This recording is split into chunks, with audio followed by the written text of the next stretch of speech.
So, ito na nga mi at may nag-request sa atin ng tutorial paano lutuin ng crispy talong sisig. Mag-prepare lang ng talong, cornstarch, itlog, crispy fried yung garlic flavor, paminta at itong onion yung red at saka white at saka chili na green yung mahaba and red chili.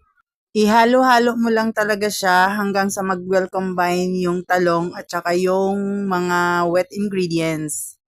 Then, mikos-mikos na and then i-fry na. Pag mainit na yung oil, i-fry at ito na nga, naluto na siya agad. Nagmamadali. At pag naluto na, hanguin na siya sa pagkaprito at then ihalo na ang mga lamas niya, day.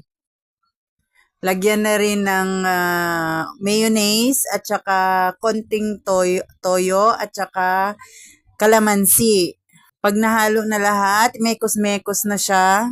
Pag nag-well combined na, tikman at i-enjoy na ang crispy talong sisig. Trinay ko siya sa rice, ang sarap, at trinay ko rin siyang gawing crispy talong sisig burger. Ang sarap niya mga mi. Di mo malalasahan yung talong, promise. Kaya ano pa hinihintay nyo? Gawa na rin kayo. Try nyo na. Tansya meter lang yung ginamit ko dito, mami.